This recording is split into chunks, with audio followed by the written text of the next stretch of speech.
Alhamdulillah, alhamdulillahi rabbil alamin. Wa bihi nasta'inu ala umuri dunya waddin. Wa sallallahu wa sallam ala asyrafil anbiya wal mursalin sayyidina nabiyyina habibina syafi'ina wa qurrati a'yunina Muhammadin wa ala alihi wa sahbihi ajma'in wa ala jami'i tabi'ina lahum بإحسان إلى يوم الدين وعلينا معهم وفيهم برحمتك يا أرحم الراحمين. أما بعد، قل سبحانك لا علم لنا إلا ما علمتنا إنك أنت العليم الحكيم. رب اشرح لي صدري ويسر لي أمري واحلل عقدة من لساني يفقهوا قولي. آمين.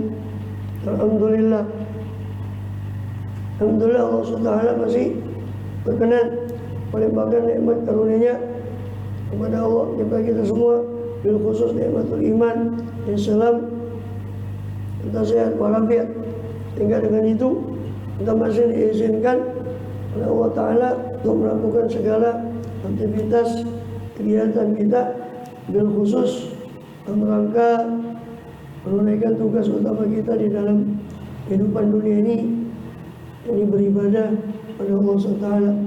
Kemudian kita masih melanjut di pembahasan yang lalu di kitab Ihya Ulumuddin, di kitab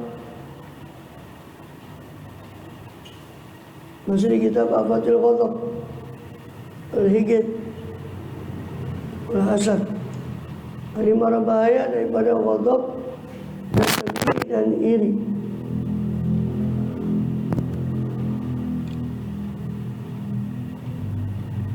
Terakhir kita sudah selesaikan tentang keutamaan al-afwu wal ihsan, keutamaan sifat maaf dan perbuatan baik. Sekarang kita masuk pada pasal berikutnya, yaitu fadilatul rifqi, pasal tentang keutamaan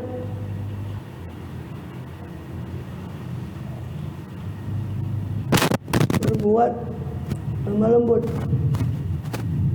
itu keutamaan kelemah lembutan.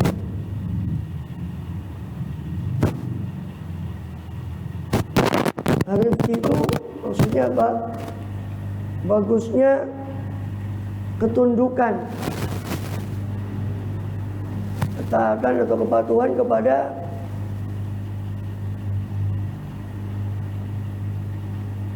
yang menghantarkan pada yang bagus, pada sesuatu yang indah. Jadi kepatuhan terhadap apa atau ketundukan hati kita kepada sesuatu yang menyampaikan kebagusan. Itu biasa diartikan lemah lembut untuk sikap kasih sayang, rifq. I'lam anna rifqa mahmudun wa yughadduhu al-unfu wal hiddatu. Ketahuilah bahwa sifat rifq, sifat lemah lembut itu terpuji, dan melawannya itu berlawanan dengan sifat rifqa itu tadi apa? Al-unfu, sifat kerak kasar, dan hiddah dan keras. Wal-unfu natijatul ghadabi wal fadhadah. Adapun sifat unfu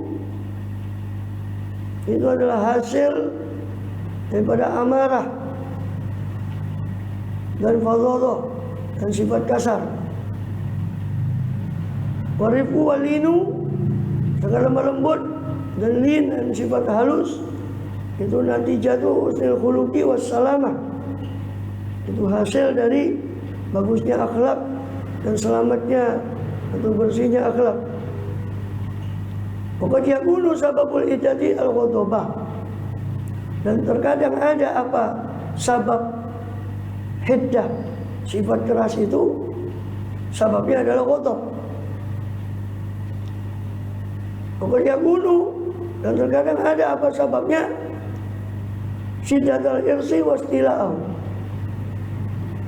Kuatnya sifat hirs, rakus, tamak dan istilah, kekuasaan sifat hirs pada hati. Bihaitu yudhishu anit tafakkur, sekiranya mencengangkan hati atau pikiran daripada berfikir. Wa yamna'u minat tasabbut, dan mencegah orang dari tasabbut, dari keteguhan.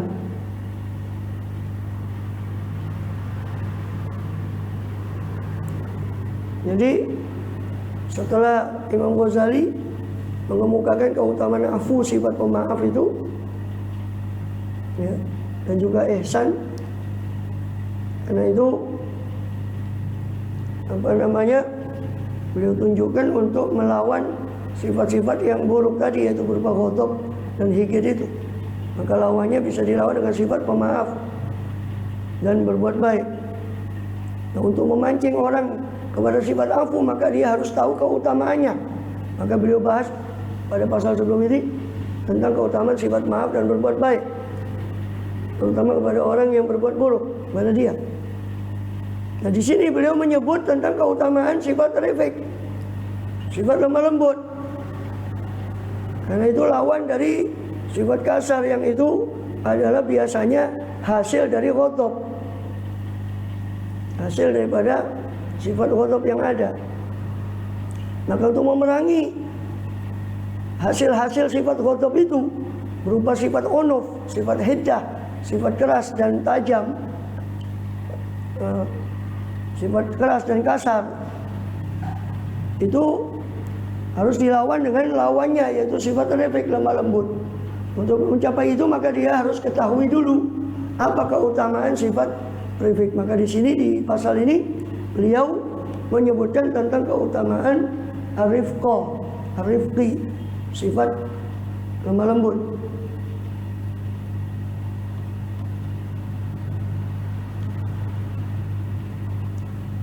Sebab sebaliknya, ya kan, sifat rifq itu muncul dari atau tanda dari bagusnya akhlak. Sebaliknya sifat kasar, unuf, itu muncul dari ghadab tadi.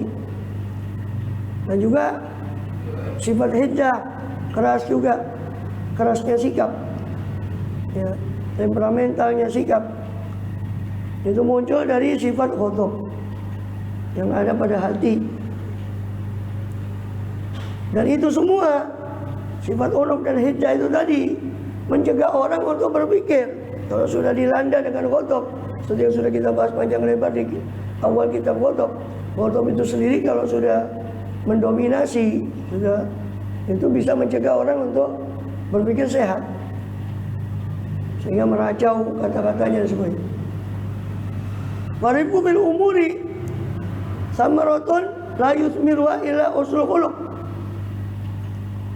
Maka sifat rifq, sifat lemah lembut dalam perkara-perkara, itu adalah hasil samrah, buah yang tidak membuahkannya kecuali husnul khuluq.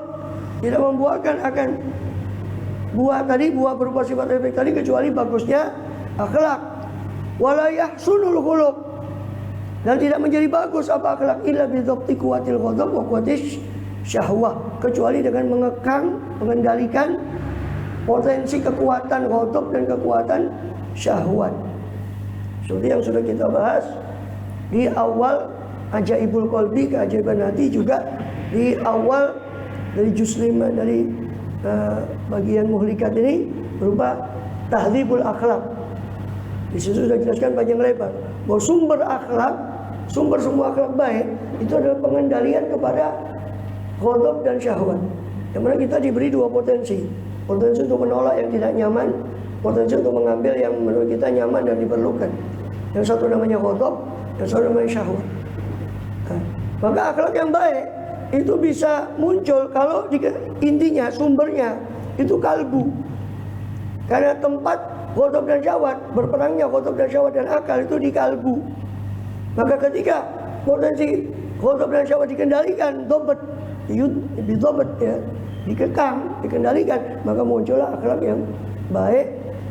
Karena keseimbangan potensi ghadab dan syahwat itu. Kurang juga ghadabnya, kurang syahwatnya nggak bagus, terlalu lebih juga tidak bagus. Maka akhlak yang bagus itu muncul dari kesetimbangan atau keseimbangan ghadab dan syahwat itu. Wa hifdzihima itu. Dan apa?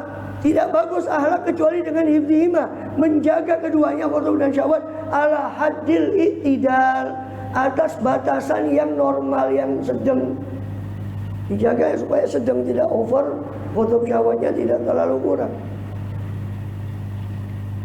Wali ajli hadza, oleh karena inilah asna memuji siapa Rasulullah sallallahu alaihi wasallam ala rifqi, memuji beliau atas sifat lemah lembut, wa balagha fihi, dan membangetkan, mensangatkan Rasulullah SAW fihi, pada memujinya. Pada sana faqala, maka bersabda beliau sallallahu alaihi wasallam, ya Aisyah tu, wa ya Aisyah, innahu man utiya hadzahu min rifqi, sesungguhnya siapa yang diberi, siapa man akan hadzahu, akan bagiannya man daripada sifat rifq, lemah lembut, faqad utiya hadzahu min khairi dunyal akhirah, maka sungguh telah diberi siapa man hadzahu, akan bagiannya man daripada kebaikan dunia dan akhirat. Wa man hurima, sebaliknya siapa-siapa yang hurima, terhalang, dihalangi siapa man hadzahu, akan bagiannya man min rifqi, dari sifat lemah kelembutan, faqad hurima, maka sungguh telah dihalangi siapa man hadzahu, akan bagiannya min khairi dunyal akhirah, dari kebaikan dunia dan akhirat.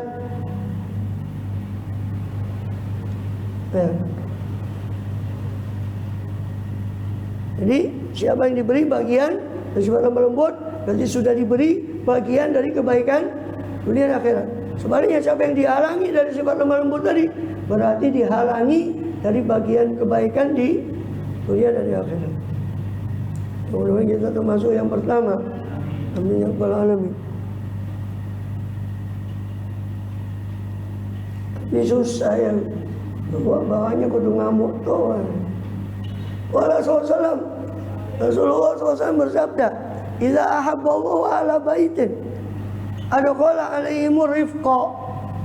Apabila menyukai siapa Allah Ta'ala akan ahla bait, akan suatu keluarga, penghuni satu rumah, adkhala alaihimur rifqa, maka Allah akan memasukkan siapa Allah alaihim, kepada ahla bait itu, kepada penghuni rumah itu, akan sifat rifqa, lemah lembut. Kalau Allah mencintai satu ahlu bait, penghuni satu rumah, Allah masukkan pada mereka sifat lemah lembut. Mudah-mudahan kita termasuk, amin ya rabbal alamin. Waqala sallallahu, bersabda beliau sallallahu alaihi wasallam, innallaha la yu'ti ala rifqi ma la yu'ti alal khurqi, atau khuruqi, alal khuruqi atau alal khurqi. Sungguhnya Allah Ta'ala memberi, sungguh memberi siapa Allah atas sifat lemah lembut. Ini berdasar sifat lemah lembut seorang. Ma la yu'ti alal khuruqi, akan perkara yang Allah tidak memberinya atas khuruk, kedunguan. Allah memberi pemberian pada satu orang karena sifat lemah lembutnya yang Allah tidak beri karena sifat kedunguan seorang.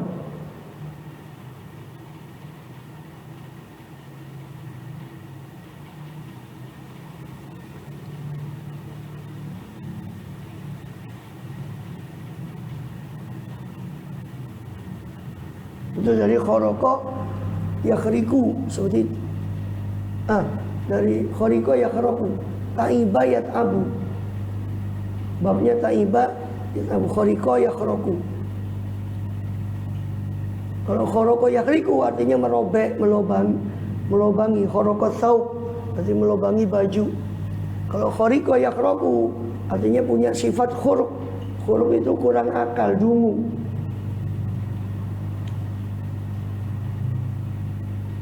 Kalau dikaitkan dengan khoroqo, itu khoroqo melobangi, tembus. Ya, bocor halus. Itu huruf. Iya. Ujar halus.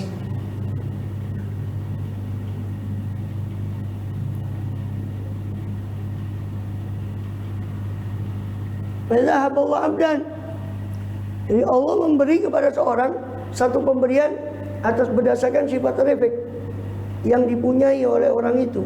Apa yang Allah tidak beri atas sifat huruf, sifat kedunguan. Sifat bisa juga diartikan ceroboh, gegabah, sehingga dah pikir panjang baru nyesel di belakangnya. Fazahaballahu abdan. Jika Allah mencintai seseorang hamba atau rifqa, maka Allah beri hamba itu sifat refleks, sifat kelembutan. Kemudian kita termasuk, amin ya amin. Wa ma min ahli baitin, dan tidak ada satu keluarga penghuni rumah yuhramuna rifqa, yang dihalangi siapa ahlu bait akan rifqa, akan sifat kelembutan, illa qad hurimu, maka kecuali sungguh mereka telah dihalangi ini dari kebaikan. Qalat Aisyah tu, berkata siapa Siti Aisyah radhiyallahu taala anha, qala Nabi sallallahu alaihi wasallam, Rasul bersabda sallallahu alaihi wasallam, innallaha rafiqun yuhibbur rifqa, Allah itu maha lembut, lemah lembut, dan Allah menyukai kelemah lembutan. Ini Allah lemah lembut pada hambanya, maksudnya Allah sering memudahkan bagi hambanya. Dan Allah tidak suka kesulitan untuk membebani hambanya dengan melebihi batas.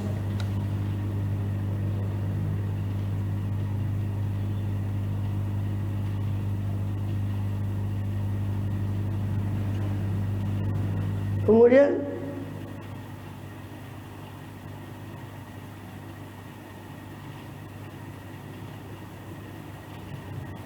dan berdebat ulama apakah boleh Allah disebut Ar-Rafiq sebagaimana Allah disebut Al-Latif, karena Latif dengan Rafiq itu maknanya hampir sama, lemah lembut.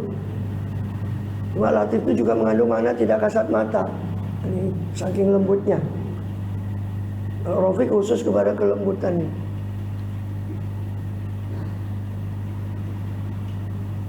Sebagian seperti Imam Nawawi mengatakan boleh menyebut Allah itu Ar-Rafiq. Seperti dalam hadis ini Nawawi, ya kan? Sesungguhnya Allah itu Rafiq, ya kan? Disebut di sini Allah sebagai Rafiq. Yuhibbur rifqa, Allah itu zat yang Rafiq, yang lemah lembut. Allah suka kelemah lembutan. Wa yu'ti alaihi ma la yu'ti alal unfi. Alal unfi. Dan Allah memberi atas sifat kelembutan apa yang Allah tidak memberinya atas sifat kekasaran atau kekerasan. Ini juga riwayat Muslim.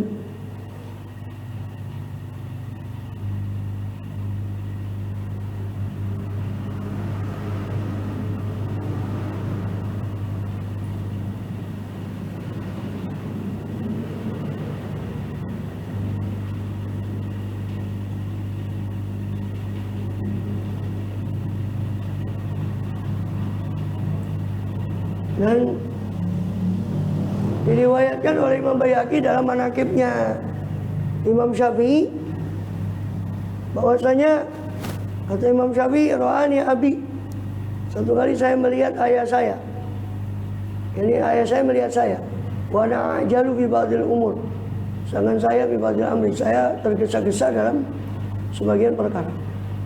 Faqala ibunayya rifqan, maka berkata ayah saya, rifqan, lembut-lembutlah, pelan-pelanlah. Padahal ajalata tanqusul amal, sebab ketergesa-gesaan itu bisa mengurangi amal, mengurangi kualitas perbuatan. Jangan orang itu kalau tergesa berarti kan kerjaannya ya nggak sempurna karena tergesa. Birifqi tudrakul amal, dan dengan kelemah lembutan bisa dijangkau cita-cita itu.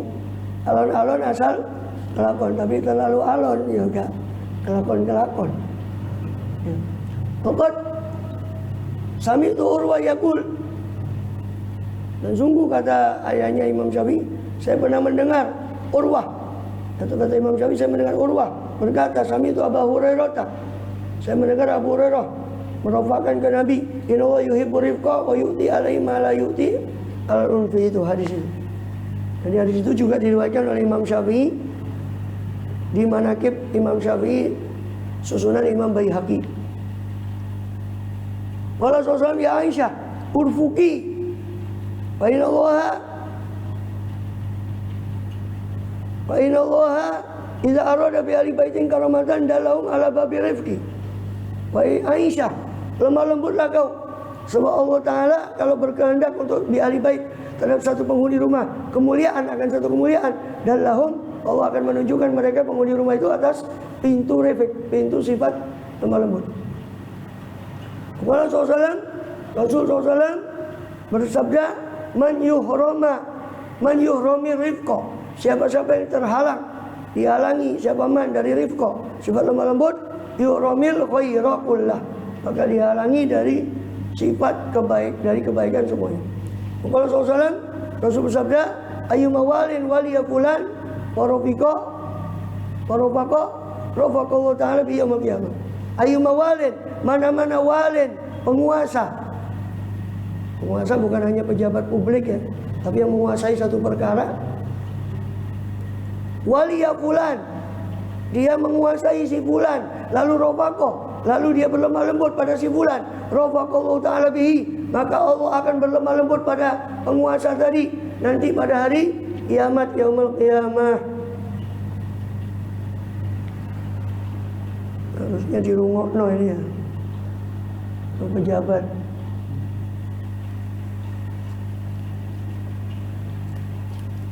Sampai bosan baca berita korupsi terus ya, tiap hari. Sing moco bosan berita nih. Allahu a'lam. Dan itu juga merujuk pada hadis Rasulullah ya kan. Bahkan beliau pernah mendoakan, ya Allah, siapa yang berlemah lembut pada umat saya ini, urfuk bihi, lemah lembut kau dengannya. Siapa yang yasukku ummati, memberatkan umatku, fashkuk, maka beratkanlah kepada dia. Kata Rasulullah SAW. Man waliya syai'an min ummati bi ummati rafuqa bi farfuq bi, man syaqqa fashkuk bi, atau kama qala. Ya Allah, siapa yang kau kuasakan atau dikuasakan satu perkara atas umatku ini, lalu dia menggampangkan, melemah lembutkan, maka lemah lembutlah kau kepadanya. Dan siapa yang memberatkannya, maka beratkanlah olehmu, ya Allah, kepada orang itu. Itu doanya Kanjeng Nabi ya, kita amini saja. Amin ya rabbal alamin.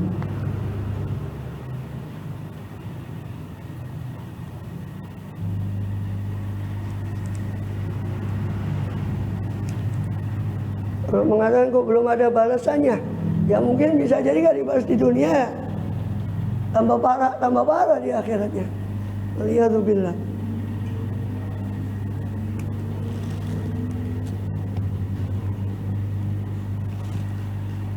Apa? Betul Qorib.